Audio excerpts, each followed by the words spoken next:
Қарақшы. Қара су шымырлап ағып жатыр.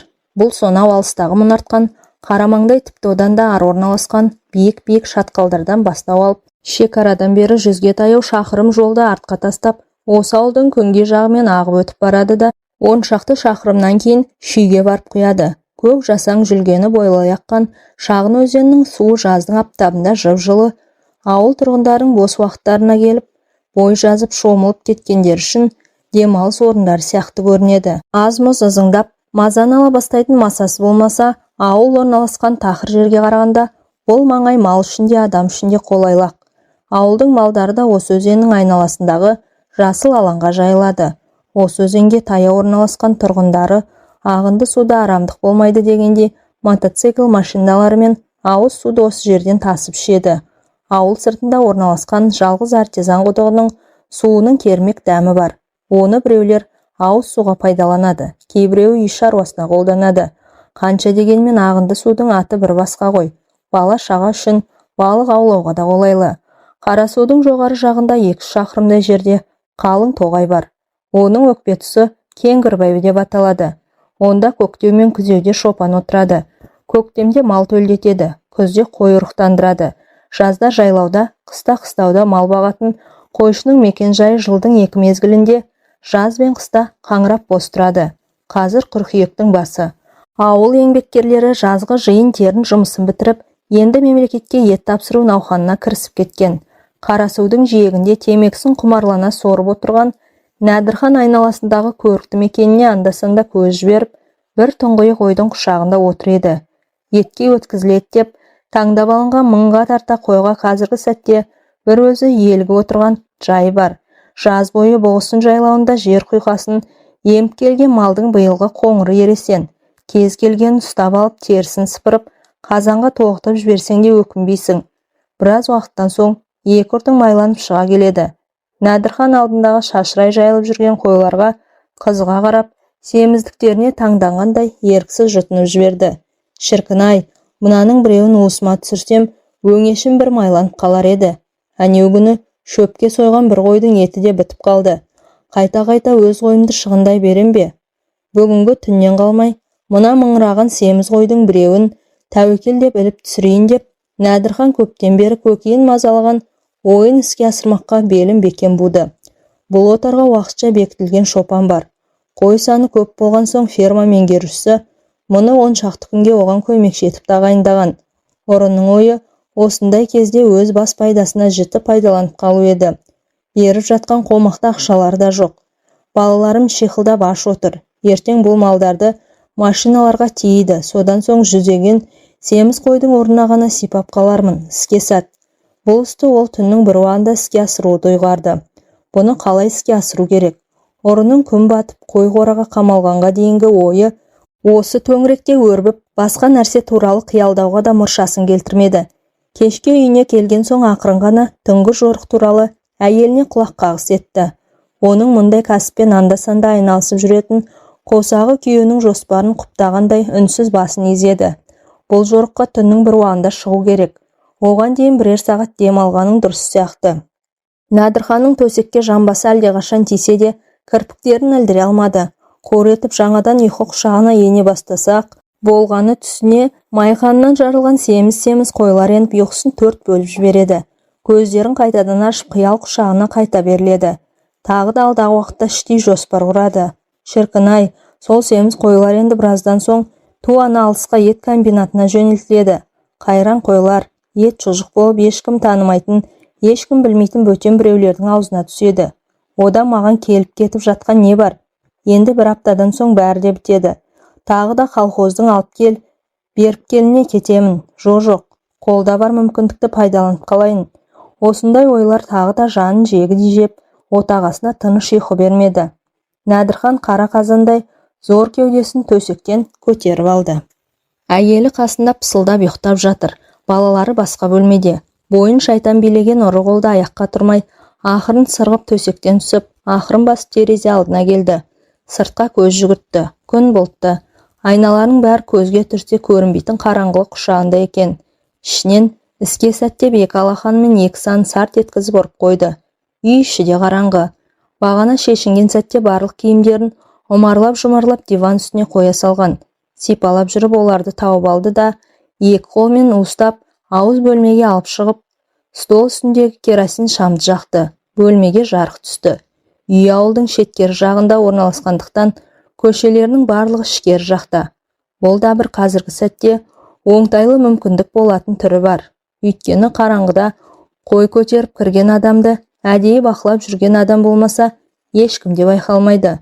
Нәдірхан алдағы болатын жоспарын соңғы рет санасынан сүзіп алды да, тез киініп есікті сықырлатпай мұқият ашып, түнгі қас қараңғылыққа сүңгіп кетті. Жұрттың нағыз қалың ұйқыдағы сәті. Қой қамалған қора осы жерден қашық емес еді. Шопан көбінесе малын ұлына күзеттіреді. Ол да бір маубас, ұйқышы неме. Құлағына мылтық атсаң да естімейді. Ұры малдың қалай жататынын, қораның қалай орналасқанын, осы ауылдың тұрғыны болған соң бәрінде бес саусағындай білетін. Қораның бір бұрышында сырт көзден сақтаған, діңгекке байланған қарақшы бар. Басында көне бөрік. Содан соң ескі шекпенді діңгекке айналдырып байлап тастаған. Ай жарық күні алыстан қараған біреулерге сақшыда тұрған солдаттай әсер етеді. Білмейтін біреулер шынында да мұны адам екен деп қабылдайды. Алғашында Нәдірханның өзі де қарақшыны адам ретінде қабылдап, содан соң оның қарақшы екеніне көз жеткен соң еріксіз күліп жіберген. Адамнан айла асқан ба? Осы қарақшыны да өз жасаған еді. Бұған да ешбір шеберліктің қажеті жоқ.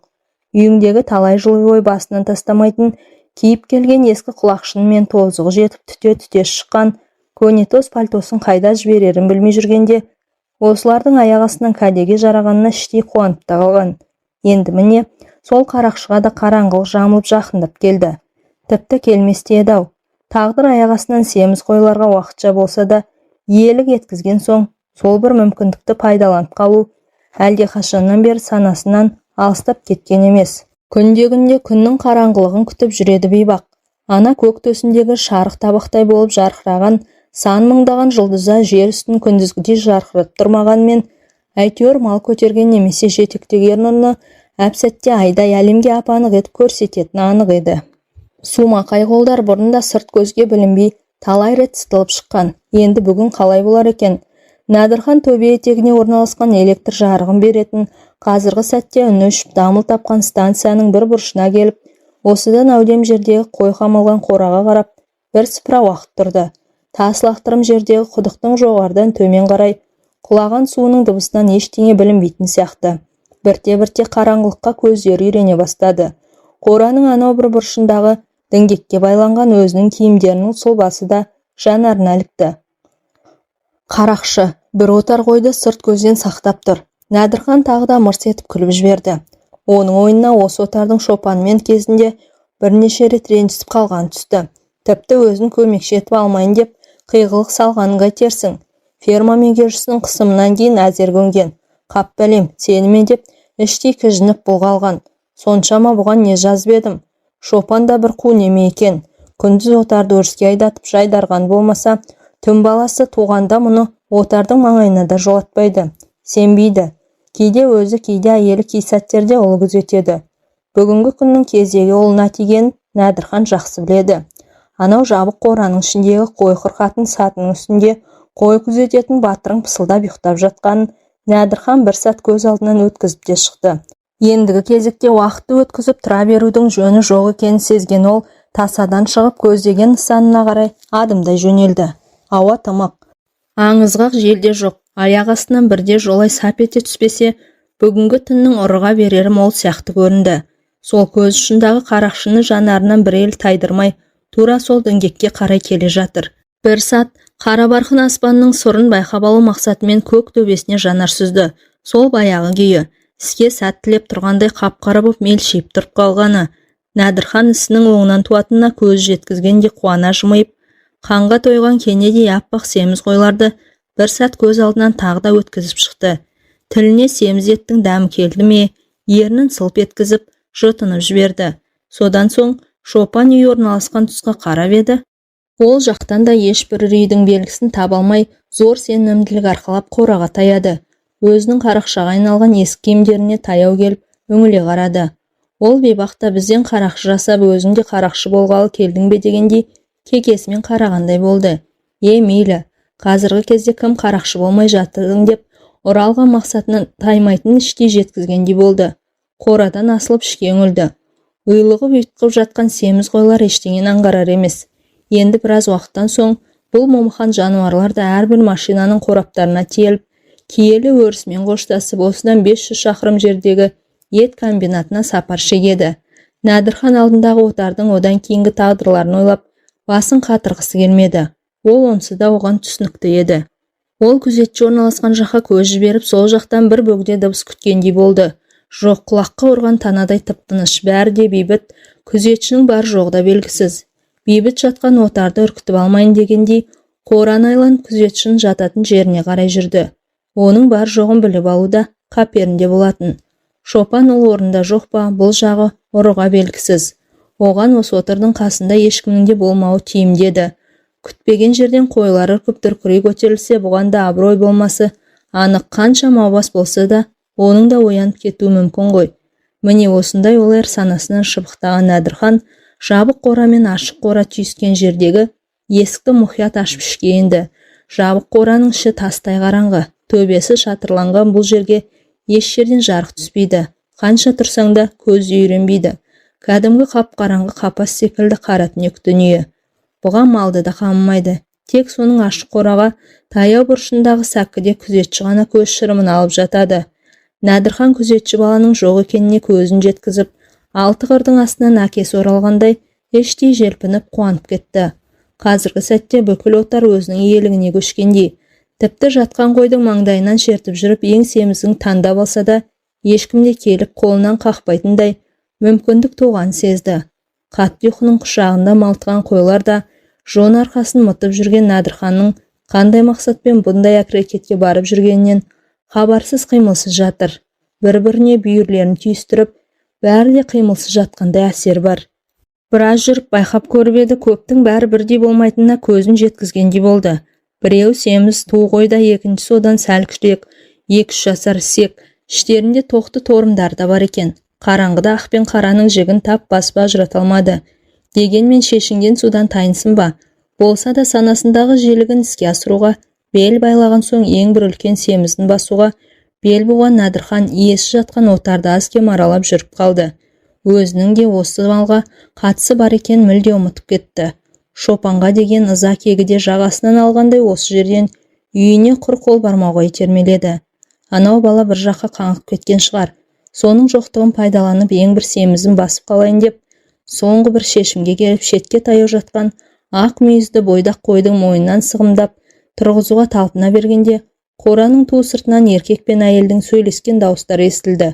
Қап құрыдым-ау деп, екі қойдың ортасына ет бетмен жата қалып, тың-тыңдай қалды. Бәлкім кетіп бара жатқан біреулер болар. Түнгі қараңғылықта жақындап келе жатқан дауыстар ап-анық естілді. Туған күн көңілді өткен сияқты, сен қалай ойлайсың?